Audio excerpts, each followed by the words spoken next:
Audio Jungle.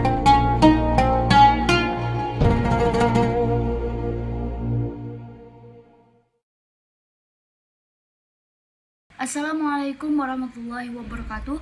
Perkenalkan, nama saya Baby Fatharina Nasution dari Prodi Pengembangan Masyarakat Islam B semester 4 Fakultas Dakwah dan Komunikasi.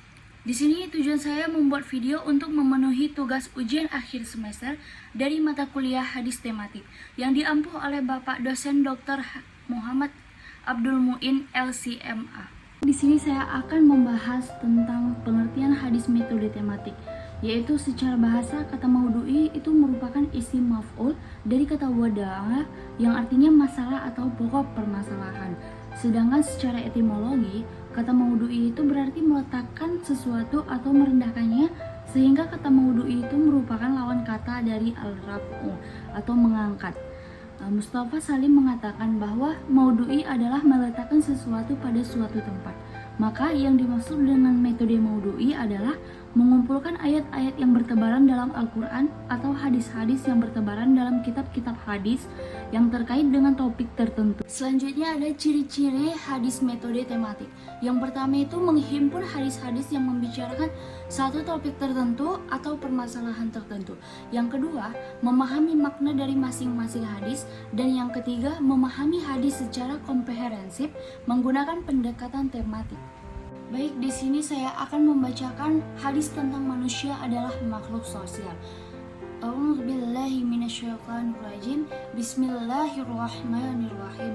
Man nafsa an mu'minin kurbatan min kurabid dunya nafasallahu anhu kurbatan min kurabi yaumil qiyamah.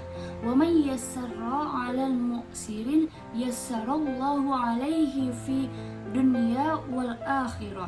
Wa man satara musliman satarahullahu fid dunya wal akhirati. Wallahu fi aunil abdi maka anal abdu fi auni akhi. Yang artinya, siapa yang membantu memberikan jalan keluar kepada seorang mukmin dari kesempitan dunia, Allah akan memberikan jalan keluar untuknya dari kesempitan pada hari kiamat. Siapa yang memberikan kemudahan kepada seseorang yang mengalami kesulitan, Allah pun akan memudahkan urusan dunia dan akhiratnya. Siapa yang menutup aib seorang muslim, niscaya Allah akan menutup aibnya di dunia dan di akhirat. Sungguh Allah Maha menolong seorang hamba selama hamba itu menolong saudaranya. Hadis riwayat Muslim dari sahabat Abu Hurairah. Jadi substansi dari hadis tersebut, yang pertama itu manusia sebagai makhluk sosial memiliki kebutuhan untuk terhubung dengan orang lain. Dan yang kedua, manusia sebagai makhluk sosial juga memiliki tanggung jawab untuk berpartisipasi dalam kehidupan sosial. Yang ketiga, kehidupan sosial manusia juga memberikan pengaruh yang signifikan pada perkembangan pribadi. Dan yang keempat, kehidupan sosial manusia juga berfungsi sebagai sumber nilai norma membentuk tatanan sosial. Selanjutnya saya akan membacakan hadis tentang akhlak. Bismillahirrahmanirrahim. Ana za'imun bi baitin fi robadil jannati liman tarakal mira'a wa in kana muhiqqa wa bi baitin fi wasatil jannati liman tarakal kadhiba wa in kana mazihan wa bi baitin fi a'lal jannati liman hassana khulqa. Yang artinya, aku adalah penjamin sebuah rumah di sekitar taman atau surga bagi seorang yang meninggalkan perdebatan walaupun ia benar. Penjamin rumah di tengah surga bagi orang yang meninggalkan dusta walaupun ia bercanda. Juga menjadi penjamin sebuah rumah di surga paling atas bagi orang yang memiliki akhlak yang paling baik. Hadis riwayat Abu Daud. Jadi substansi dari hadis tersebut, yang pertama akhlak yang baik mewujudkan kasih sayang, saling mencintai, hidup berdampingan dan saling menolong. Yang kedua, dalam pandangan Islam, akhlak yang baik merupakan warisan kemanusiaan yang turun-menurun. Dan yang ketiga, nilai akhlak Islami yang dibawa Nabi Muhammad SAW sebagai suatu perangkat yang melengkapi peradaban Islam.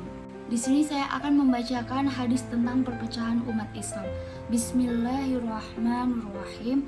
An Abi Hurairah qala Rasulullah sallallahu alaihi wasallam iftaraqat al-yahudu ala ihda'i aw shintaini wa sab'ina firqatan wa tafarraqat nasara ala ihdan awsi sintaini wa sab'ina firqatan wa taftariqu ummati ala salasin wa sab'ina firqatan, yang artinya dari Abu Hurairah radhiyallahu anhu, ia berkata, Rasulullah bersabda, umat Yahudi terpecah menjadi 71 atau 72 golongan. Umat Nasara terpecah menjadi 71 atau 72 golongan, dan umatku akan terpecah menjadi 73 golongan.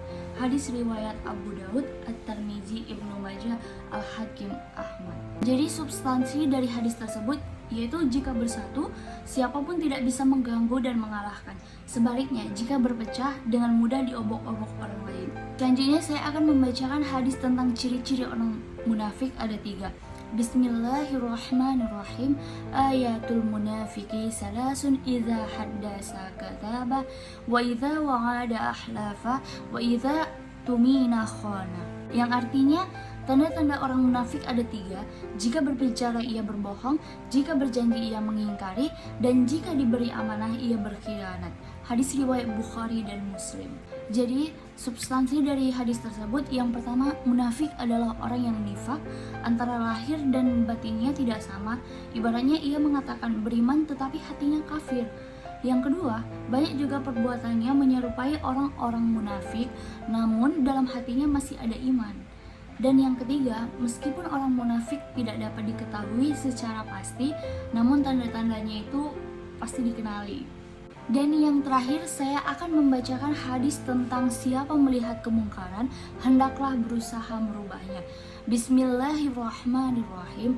An Abi Sa'id al-Khudri radhiyallahu anhu qala sami'tu Rasulullah yaqulu man ra'a minkum munkaran falyukhayyirhu biyadihi fa illam yastati' fa bilisani fa illam yastati' fa biqalbihi wa dzalika ad'aful iman.